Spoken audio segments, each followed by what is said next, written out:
two, three.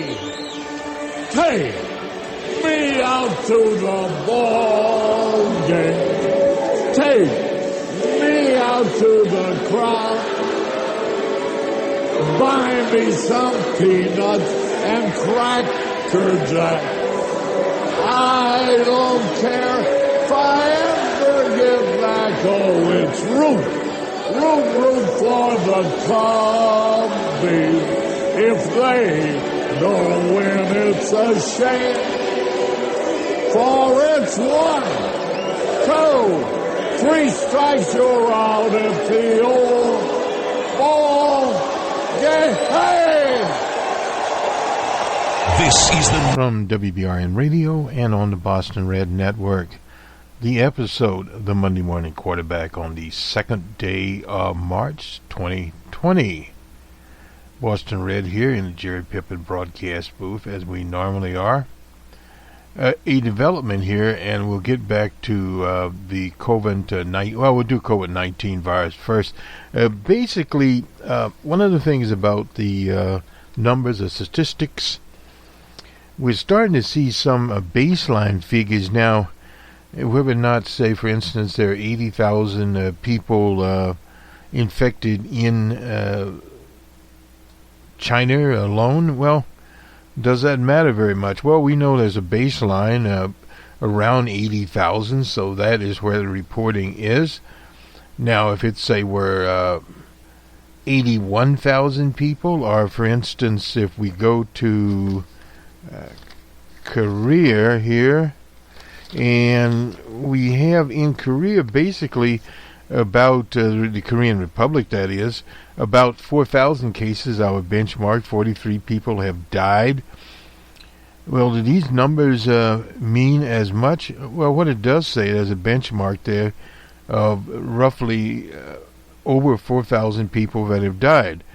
And we have, of course, in the U.S., 2 deaths out in Washington State, I believe, and they've been scattered around, but we found 2 people there at a facility in Kirkland, Washington, that are infected, and some other people there. Now, what that particular place serves as what they call an extended medical facility. That would mean people that are there have underlying conditions. They've been to hospital, and they are recuperating in this extended facility and rehabilitating or whatever, and thus how the virus got there, they don't know. The epidemiologists will be investigating that. And on the other side of it, the political side, the Trump administration has sent out their Azar. He is the head of the Health and Human Services He is the head of Health and Human Services. You can write in a minute. Hopefully that's where he is. Anyway, nonetheless, talking about the U.S. has the finest medical system in the world. That is factually incorrect. The U.S. has a healthcare system, and the U.S. spends more money than other countries. But when you compare it to countries that have systems that cover everyone, and we're talking about in the primary probably position there, examples would be Canada, the UK, China, etc. And many, many other countries have better healthcare systems where people have access to ordinary care. Now, some of that under the Obamacare, and some of those have been traps have been set up to affect what people actually get, and people that are have access to. It's a matter of access. There are 30 million people, plus there's more than 30 million people, but that is, again, is just a baseline figure in the U.S. that have absolutely no health coverage at all. And then there are people that have Medicaid, in some states it's been expanded. In some states it's not expanded, like many of the southern states. So thus people do not have access to medical care, and then we have the cost of prescription drugs. Now, there are some programs by drug companies that fund some of the medications, but once more, they have to get the doctor's supervision. So really there's not a uniformed system of prescription distribution within the U.S. And the reason for that is a dodgy capitalist system that is here. And also you look to the fiscal plants in terms of how many medical centers, clinics, etc. are available. In many rural areas, they have been closed, shuttered. They're out of business. So thus you have regional types of coverage, and people have to drive. Many of them are helivaced to these places. I know that happened to a friend of mine, Carla, that there was no medical center where she lived that would accommodate her particular medical crises. So there's more and more of this. So when you hear comments from the administration about the best healthcare system, that is false. It is not. And depending on the outbreaks, at this point in time, the outbreaks are very far apart, and there's distance between them on the West Coast. But we've recently seen some evidence, at least I think in Washington State, is a possibility of several hundred cases. I think, look at my notes here, I think the number was given at, 1,200 or so. None of these are precise, but maybe 1,500 that are out there, and they've now started to test people, to get the test kits out and to get that organized. And also the Center for Disease Control, that's in Atlanta, Georgia, their budgets have been cut. Key people have left or have been sidelined. So in other words, it's a dodgy system there, the delivery system, and those flaws will appear. And that is, of course, dependent upon the number of cases in the U.S. as a whole, from sea to shiny shore, so to speak. That will have a big effect both on the political side, which many of the political candidates have pointed out, the very dodgy operation that the Trump administration is running. And people like Pence that are there are not qualified to be there. So that is a big situation. And you also have a situation there with Pence, people that are fundamentalist types. In fact, when they had the AIDS epidemic in Indiana when he was governor, he told the people to pray. Now that is a classic battle between materialism, idealism. And we've seen that also in the Republic of Korea. They had some dodgy operation there, I forget what the name of the church was, but the person in charge in that area, the healthcare system, was a member of the dodgy church. So thus it wasn't done correctly. He had to be removed, and he now has a COVID-19 virus. So this is the big conflict. It's a fundamental conflict between science, and we've talked about science in all of our programs here at WBRN. The conflict between science, and as Nancy Pelosi would say, defiant science, she calls it. But science is science, and you can't mix science with voodoo, belief in rocks, and all kinds of other type of flummery. It just does not work out. So if you have an administration that's based in that, it's a crapshoot. And that's basically what is happening here. The administration has relied on closing some borders, preventing some people from entering the country. But the problem is, what is the window? If there's a window, say, of 6 weeks or 3 weeks, some of these events have just occurred. Those people have already arrived here, and many of them are coming. Now, when we start having, we in the U.S. start having cases of people that have not traveled, have not had any contact, and they are investigating this, with any of these people coming from these flashpoint nations or areas of the world, etc., then they have to dig much deeper. Out in Kirkland, Washington, the community college there is closed until such time as they have literally disinfected. They can use the Clorox people, I think it's Unilever now, are doing well in their stock is doing well because they're using various things of disinfectant. And at the same time, there was a lot of stocking up of supplies out in this Snohomish County, out there in Washington State, at a Costco. People are buying diapers, water, etc. And then, of course, if you go to the internet, masks. And they don't want people to buy cases and cases of these masks. If we were on the internet, on YouTube, I'd show you one of the masks I have sitting here. But anyway, the masks that you get from the building supply, it's not fine enough to keep out those little particles. But it's better than anything. So the use of the masks, and I'll have to post some of this stuff up. We'll get it up. Is about 4 hours. And I remember I was out and about, and I had a mask on. And that mask, because it was a cold day and I was breathing harder, that mask started to deteriorate. I could see that. Now, under normal circumstances, we see people wearing those in the spring and in the summer. That would not. It would happen to you. It depends on climatic conditions. So those are some of the things we have to watch out for in general.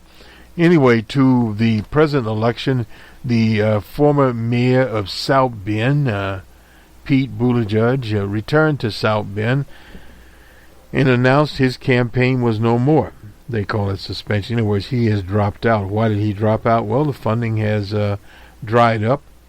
Our modeling, the Ouija board model, had always looked at him as having a very tough road once he got into states that were more ethnically diverse, period. And you saw that happen to him in Nevada and particularly in South Carolina, where the African-American politician there, Mr. Claiborne, talked about that with that's particularly in the southern areas where Joe Biden will do better with followers of O.J. Simpson, African-Americans, particularly those that are religious.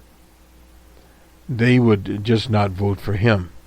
And also a crowded situation. You have to look at where he stood in the scheme of things. He was basically a center-right candidate. Some people call him a centrist, some call him a moderate. But he was not the candidate to fit into 2020. He did not have that appeal. Now, in places like Iowa, he could do retail politics well. He was new on the scene. He was articulate, no doubt about that. But at the same time, when they looked at his record in South Bend, it was dodgy. So thus, African Americans were turned off immediately from him. Trade union members were turned off. And he was in the campaign, basically, we did an episode on that, the man from Facebook. So he was set in there with a mission, and his mission basically was to attack Medicare for all. Now, that seems farcical now because depending on where COVID-19 goes, on the political side, you're going to hear more and more calls for Medicare for all, for single payer, etc. Because as you have an outbreak, even if COVID-19 was, say, for instance, just look at arbitrary number here, 5,000, 10,000 cases in the U.S., and maybe the death rate for that would be below 100. But still, if it's scattered out, that taxes the medical care system, and much of what his ammo had disappeared from him. And also, he presented himself as a military-type person. We haven't had a major candidate in the race since G.W. Bush out of Texas that had been in the military. G.W. Bush was in the National Guard, or the Air Guard, or what do you want to call it. but that has not appeared there, period. Around that time, Al Gore, well, I forget, sorry about that, Brother John Kerry.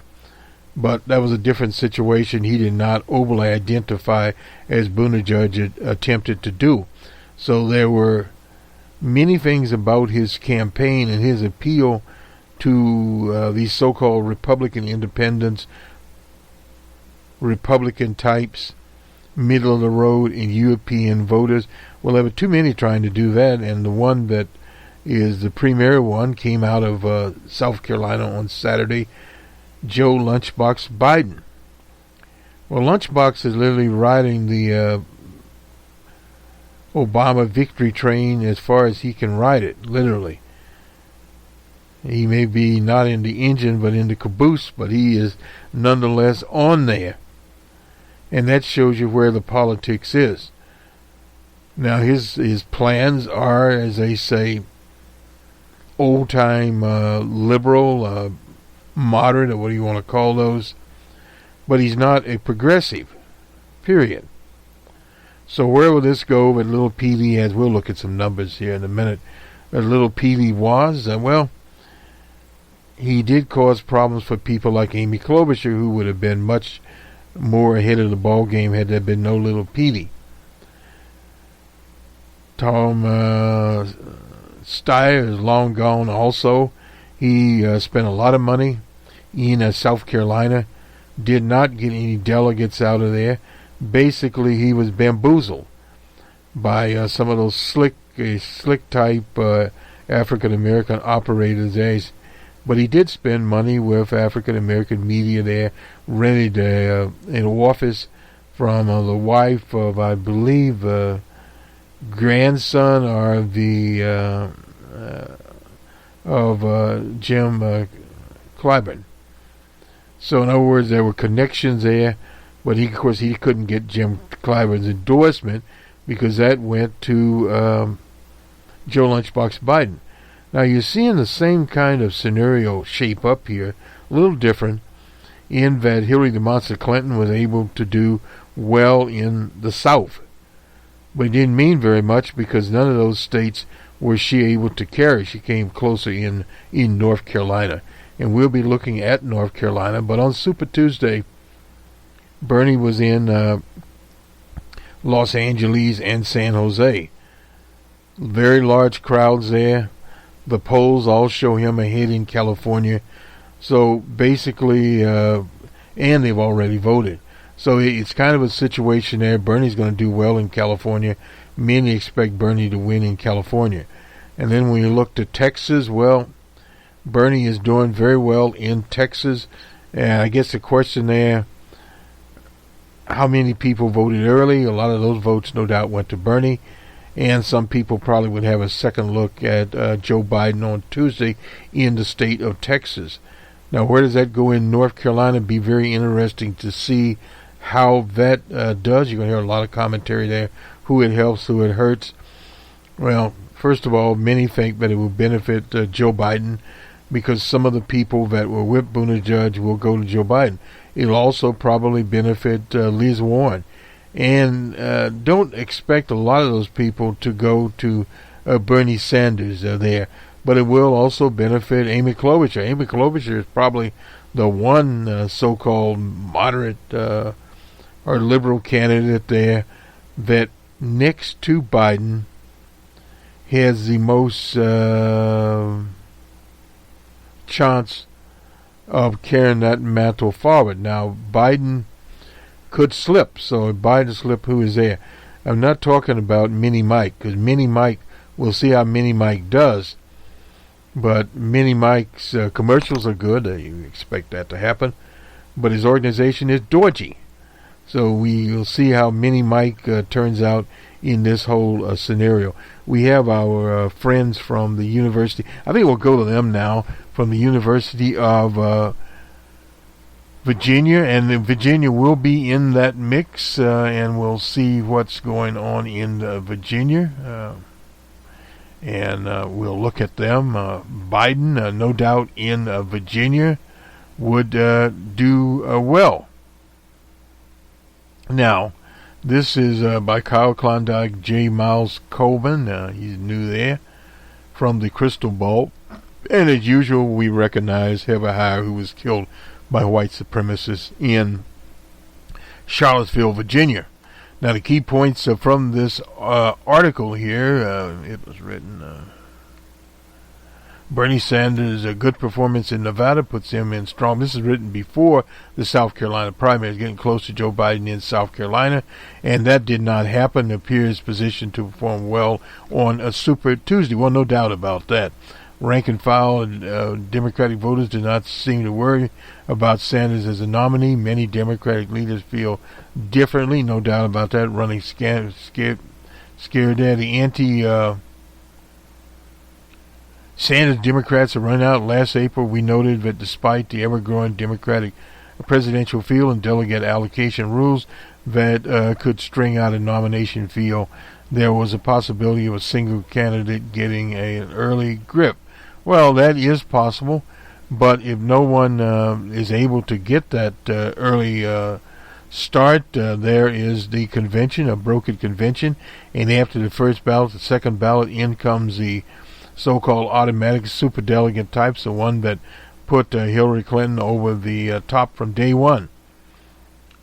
Because of the front-loaded calendar, by the end of St. Patty's Day, states awarding more than 3/5 of all pledged delegates will have voted. And we here at the Crystal Ball are big fans of the wisdom of the late Yogi Bear, and no doubt about that. We use one of his gins at a time to sum it all up. It gets late, early out there. I was thinking it was not over till it's over. Anyway, with Bernie Sanders' success so far, it might be getting late faster and earlier than we might have thought. Well, no, that's not correct. This is not necessary because Sanders is somewhat now guaranteed a mass pledge delegate majority by the end of the nominating season, but rather because he may be able to start building a lead that becomes a proportional allocation rule no other single candidate could reasonably surpass during the nominating season. I remember during nominating season. So even if he doesn't get the precise 50% plus one, that's an old scheme right there. Jesse Jackson used to talk about the magic number of 1991 pledged delegates to win. He could be both close enough and far enough ahead, whoever ends up in second, that he would have the only real chance to be nominated. Well, not exactly. Since New Hampshire, there have been many polls released, both nationally and Super Tuesday. While Sanders is not necessarily dominating, he seems to be competing in all. No doubt.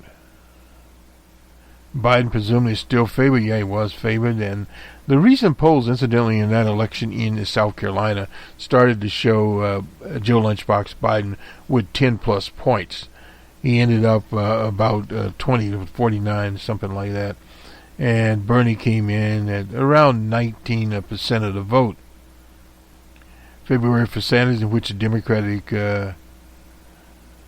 Democratic Party's insurgent Sanders would replicate the path of the insurgent DJ Trump 4 years ago. A little different there. The Republicans have a winner-take-all primary. And, of course, they mention here Bernie's showing among Latinos in Nevada. And this will be helpful as you go into Florida, particularly into Texas. Bernie basically has to do well in California, and if he's in Texas in first or second place, here we go. And this is...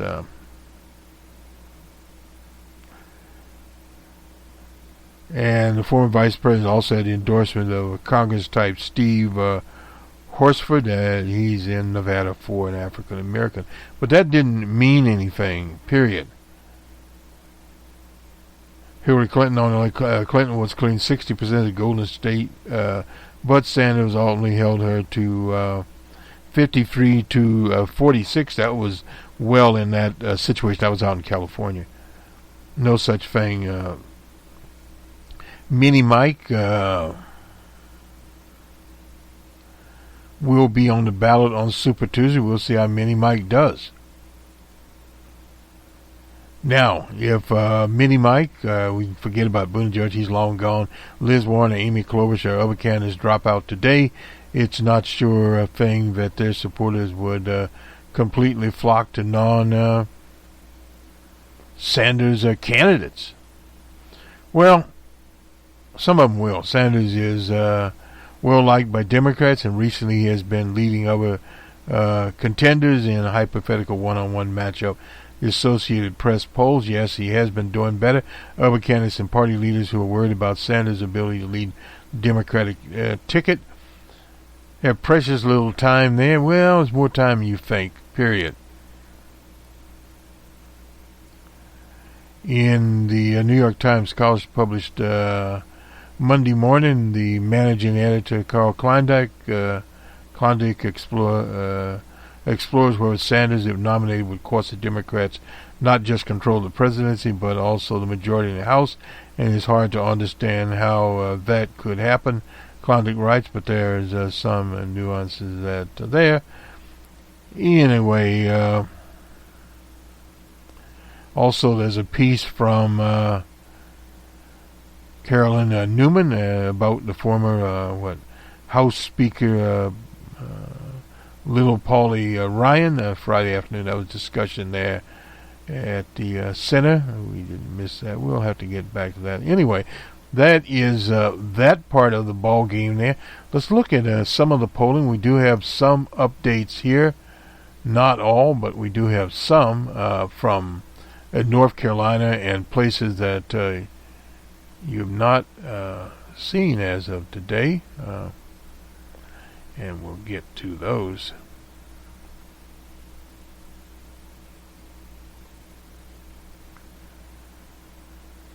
By going to Real Clear's latest polls here that we have as of now. There's one out of the Commonwealth, Massachusetts. The Boston Globe Suffolk poll has Bernie up by 2 points. That's in the margin of error. And Liz Warren at 22, a must-win state for Liz Warren. And Mayor Peavy was gone. He had 12. Bloomberg had 13. Biden at 11. And Amy Klobuchar at 5. And Tom Steyer, who's no longer there, at 2. And Gabbard at 1. Well, all of that is going to change. That poll is out Sunday.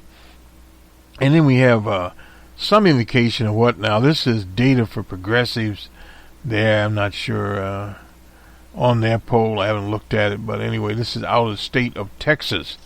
Now, it has Bernie up by 9, and then comes Joe Lunchbox Biden at 21, Bloomberg at 21, Liz Warren at 23, and Amy Klobuchar at 5. These numbers will change with no little PD around at 9, but some people have already voted in Texas. In North Carolina, more of a contest going on there. Statistical tie between Joe Lunchbox Biden and Bernie.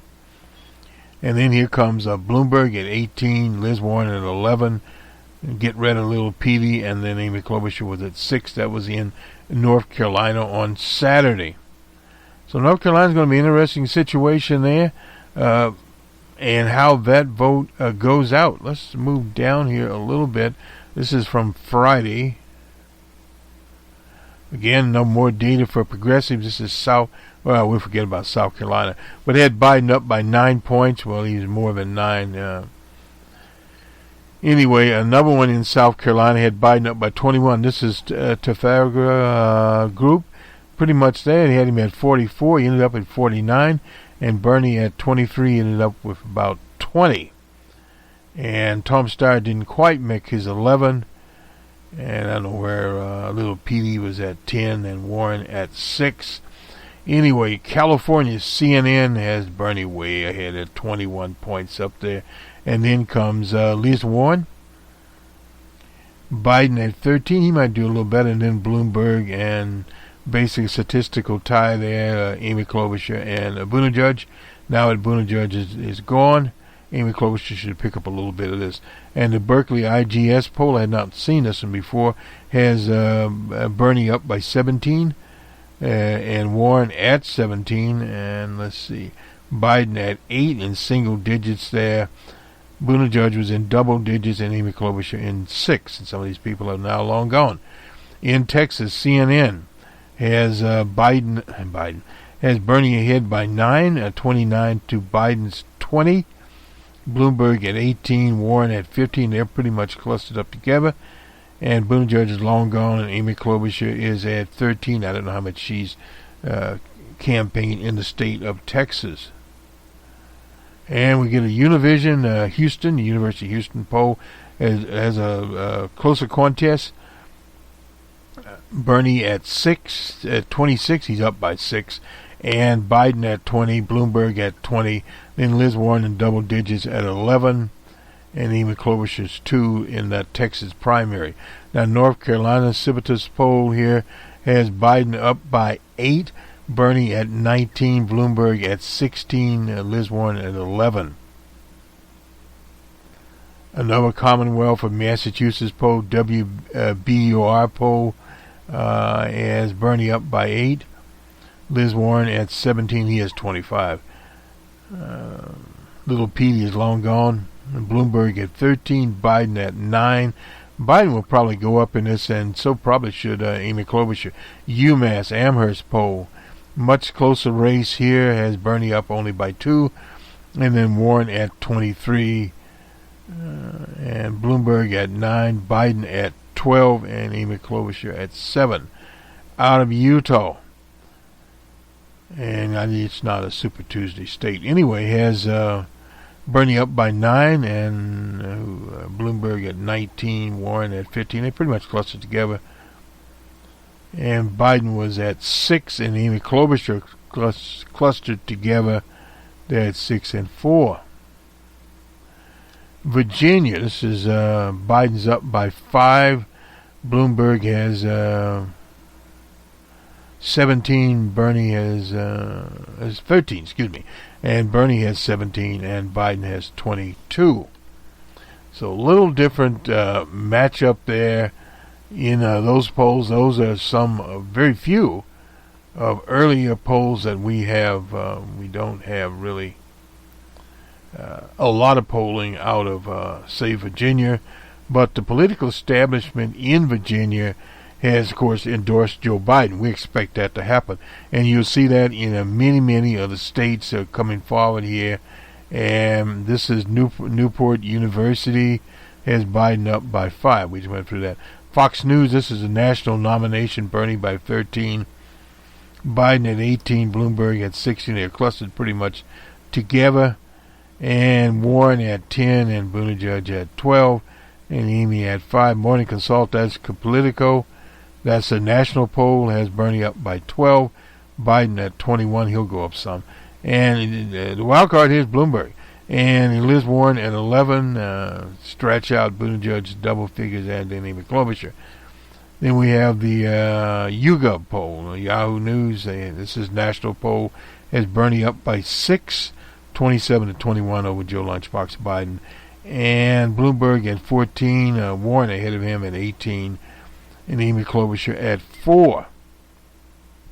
So these are some of the matchups here, depending on which one you want to match up with. Bernie is ahead of DJ Trump by 7. This is in the Fox News poll. In the Yahoo poll, is up by 6. In the Fox poll, if we go to Biden, he's up by 8. And the YouGov poll, he's up by 9. And Bloomberg is up by 8 in the Fox News poll. And if we keep going down, Warren by 3, Amy Klobuchar by 1. Of course, Amy Klobuchar is not that well known. The CNN poll has Trump by 2 over Bernie, Biden by 1 over Trump, and 1 over Bloomberg. That's statistically deadlocked there. And Warren and DJ Trump are tied, and DJ Trump is up 3 over Amy Klobuchar, 48 to 45. In California, Bernie is way ahead. He's 23 over DJ Trump there. I don't even think we even had to look at that one to see that the big problem there. Amy Klobuchar, let me see, where is this? Amy Klobuchar is doing well in California. She's up by 20 over DJ Trump out in California. But it doesn't translate, however, though. This is DJ Trump. And Warren's up by 18. So all of them are up in the double digits. Biden is actually up in this particular CNN poll by 25 over DJ Trump in California. So the approval rating is 47. This is from Fox News, and identically 47 from Rasmussen, who always tends to be an outliner in the approval rating game. Not a lot of approval rating polls here. That was what, Thursday we were looking at that. And if we go down, we won't. Colorado, Magellan poll there, Republican poll, has Bernie up by 12 at 27, Warren 15, and Mini Mike at 11, Biden at 11, and Amy Klobuchar at 6. St. Pete, this is out of Florida. Biden's ahead by 9 there. Then comes Bloomberg. He's at 34. Bloomberg's at 25. Bernie's at 13, and Liz Warren at 5. Amy Klobuchar at 5. Then Wisconsin. This was on Thursday. Bernie's up by 12 according to them, and Bloomberg Mini Mike is at 7. Biden is at 15. Warren is at 9. Amy Klobuchar is at 11. So she's pretty much bunched up here with the 3 there. The morning call has Bernie up by 3. Biden is tied on the morning call. That's and he's up. Well, forget him. He's up by 3 over Mini Mike. Up by 1 over Amy Klobuchar. If you go into Wisconsin, he's up by 2 over DJ Trump. Biden and DJ Trump are tied in the state of Wisconsin. This is Marquette University here. And Trump is up 1 over Mini Mike, and he's tied with, well, he's gone. And he's up by 3 over Liz Warren. He's tied up with Amy Klobuchar. And we go to New Hampshire. It's a tie there between Bernie and old DJ Trump. He's up by 2 over Biden. He's up by 14. That's amazing there. Over Mini Mike. So all this will shift around if we keep looking back here. Forget about the South Carolina primaries. KQED, NPR poll, has Bernie up by 17. Then comes Warren. Then comes Biden. And then you have, all linked up together here. Virginia, this is data for progressives here.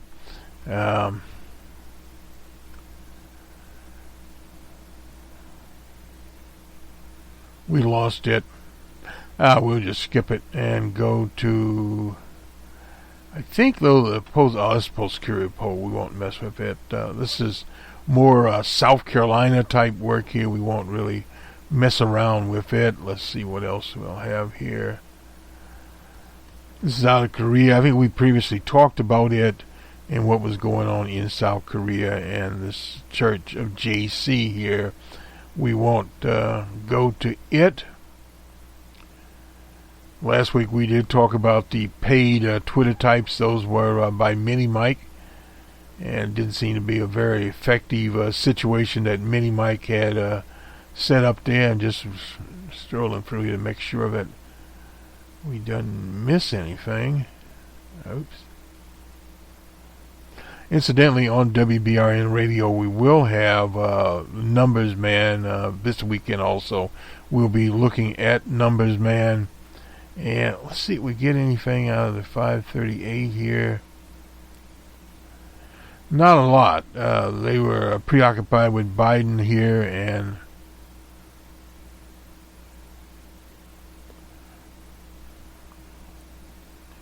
well, we don't have to worry about Godfrey Skilling. If you remember, he used to be with the Crystal Ball. Anyway, Skelly, I'm sorry about that. Anyway, could Joe Biden be in trouble in South Carolina? Well, the answer to that was no. Not in trouble in South Carolina at all, so we don't really have to worry about that one. And I'm not sure, we're debating now whether or not we will have a special on Super Tuesday. If we do, well, we probably won't. But we will capture that up, and it'll take a while to straighten out Super Tuesday. It's not going to be an easy challenge, no doubt about that. Be a long, drawn-out operation, period. So we're trying to put the bits and pieces together, and is not the easiest thing to do out here. But we'll try our best now that South Carolina has disappeared. We'll have Virginia. Now, Virginia is going to be very interesting because you have a lot of African Americans in Virginia. There are some Asians there and some Latinos, depending on what part that you go into of Virginia, around Washington, D.C., those areas. Terry McAuliffe and people like that in the leadership, former Clinton types, they will endorse Biden. So this is kind of a very interesting situation there, and what that does is when we start out here, is signal more of what happens if the nominating process is jammed up, there's no clear leader in delegates, and it goes past the first ballot at the convention. You can expect Terry McAuliffe and the rest of these politicians to engineer a scheme to deny Bernie the nomination, and that is one of the basic things we'll look at more and more here to see how it's going. Let me just get one other thing up here. We'll get Wasserman in here, who is out of the Stable by Charlie Cook. And we'll get it in and look at David Wasserman. I forget what he's writing on right now, but we'll get it in here. A little bit of diversity out here in our political opinions. We have many more. Whoops. Okay.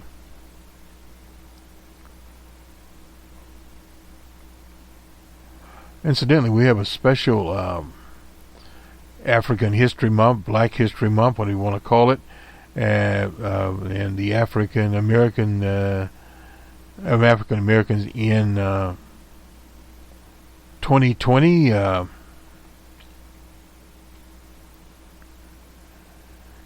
2020 contest and African Americans there, and we talked also about Katherine Johnson because she was 101. And she was a mathematician that was a pioneer at NASA. We can't forget about Katherine Johnson here. As good as anybody, she said. Well, she was correct about that. And we put that in. Just looking at a little article here about Amy Klobuchar and where she is. That is back on a case, 2002. And Marianne Burrell was convicted of the murder of this 11-year-old Taisha Edwards. A case has come under new scrutiny, no doubt about that. Amy Klobuchar has called for a new investigation of the case, period. And from Robert Burnett, he's an attorney who is amongst the country's most prolific in securing settlements in police brutality cases. I think had she been the state's attorney in the latter period, she would have done the right thing. Generally, the county or district attorney wouldn't have known to question the validity of the investigation the same way they do now.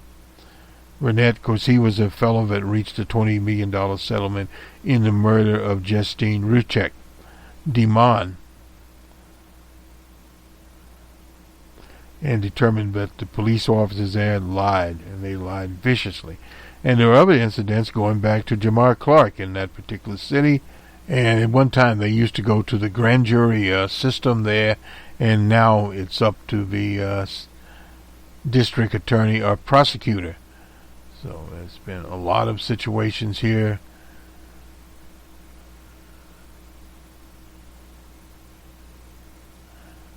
So just a long list of people. Christopher Burns, 44, while being restrained with a neck hole.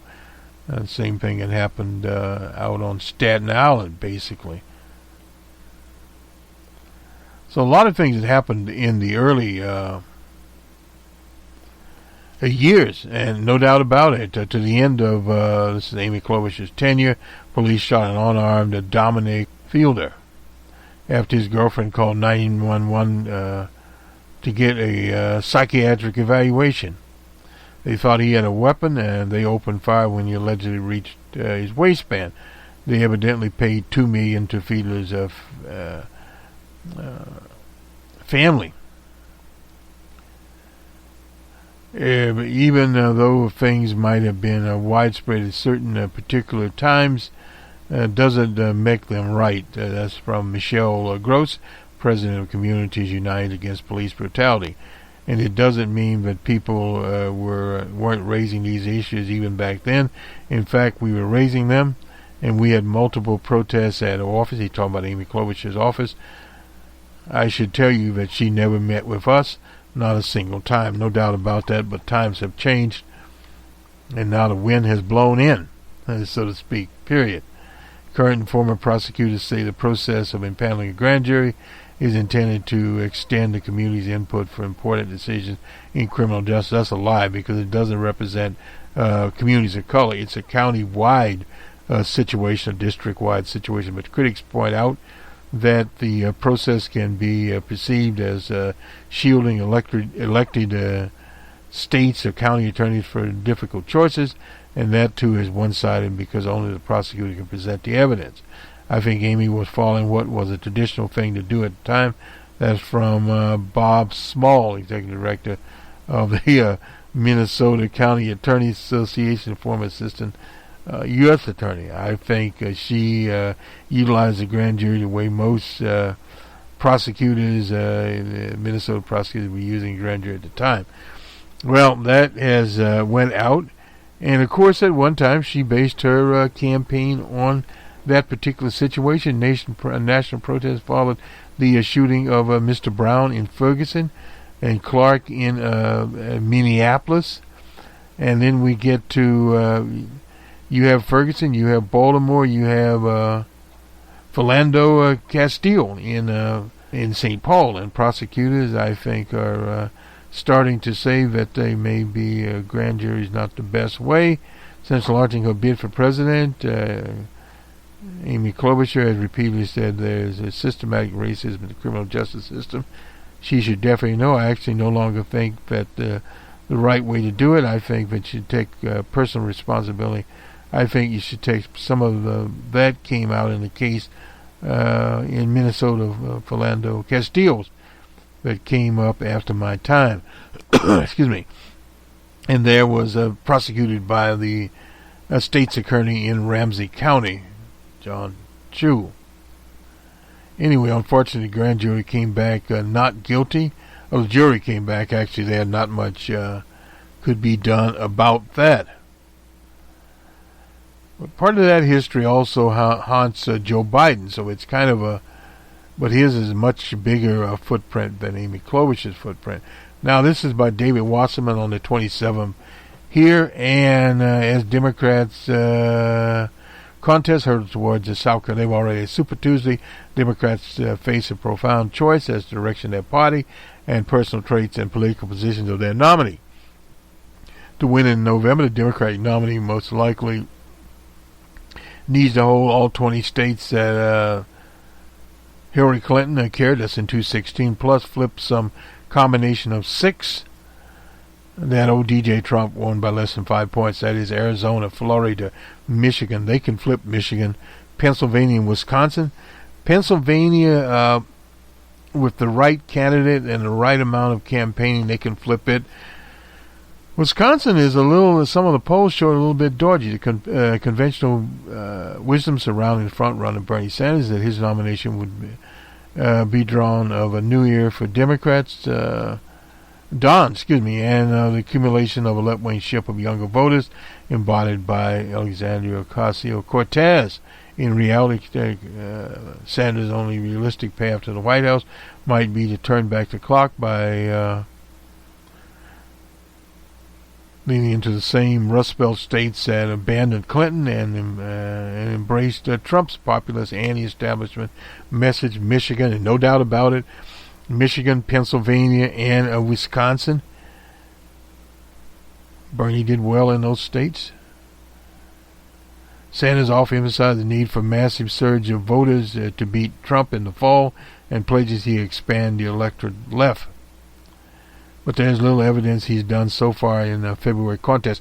Well, part of the problem there was Iowa has become a much more conservative state than when we used to walk the cotton fields and look at the pig pens of Iowa, period. The evangelicals have taken over a large part of Iowa, and people don't talk about that. And of course, New Hampshire is a little dashy there. It's not the same conservative state that old Loeb used to run the Manchester paper used to when he was there, but it still has parts of that. As the representative Castor there, she, what did she endorse? It was Little Petey, whoever she endorsed, it wasn't Bernie. So that it tends to be where the establishment Democrats are, period, and where it has come. But because of COVID-19 and Medicare for All, some of that has changed. Despite status as the older candidate in the field, he provides a turbo fit for retiree-heavy Florida. Sanders prays for the Cuban regime, refuses to call Venezuela's President Nicolas Maduro a dictator. Well, he's no more a dictator than DJ Trump. And as far as the Israeli vote, he's not going to get that in Florida. It means Sanders' electability, versus Trump still depends on his ability to win back disaffected blue-collar Europeans in the upper Midwest. I think he can do that. Who used to vote Democratic but didn't take to Clinton, there, no doubt about that. She didn't take to them either. His pledge to ban hydraulic fracking, for example, could be a serious liability in western Pennsylvania. Well, go with it.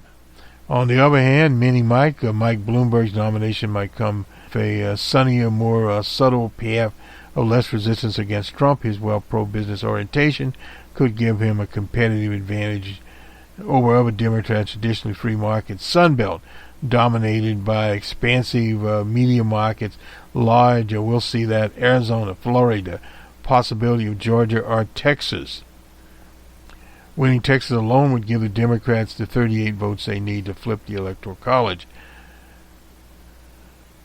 But Trump won it by 807,000 votes in 2016, but based on analysis, turnout, roughly 4.3% of eligible non-European voters didn't vote that year. So if they get Latinos that are eligible to vote for Bernie, they could win Texas. Bloomberg is easily the best position in the field to make that a massive event, no doubt about that. His status as a billionaire, multi-billionaire, advocate for strict gun control, could seriously lead liabilities in populous anti-elitist states such as Michigan, Wisconsin, potentially even Minnesota and Maine.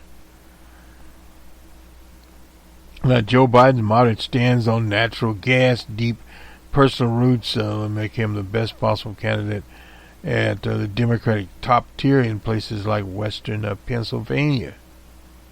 After the Keystone State, Biden's most promising path to the 270 is less clear-cut. He and other pragmatics, we can forget about Buttigieg, he's long gone. Amy Klobuchar would probably have no choice but to take the fight to Trump in both the Rust Belt states and the Sun Belt background and see what happens. Oh, no doubt about that. Of that, actually, you'd see Joe Biden or Amy Klobuchar would take it there. Little Petey Buttigieg was not taken anywhere. He's took it home. As LBJ would say, he went to the house. That is Mr. Wasserman from Charlie Cook's domain there. This will do it for us. The Monday Morning Quarterback on the 2nd of March, 2020. Boston Red here in Jerry Pippin broadcast booth. Have a good week. We shall talk to you soon on this same channel, WBRN, the Boston Red Network. We'll have Numbers Man knows the Numbers Man show. That's our macroeconomics program. We'll be talking about the economy. We have some numbers from the conference board and others. And, of course, COVID-19. Good day.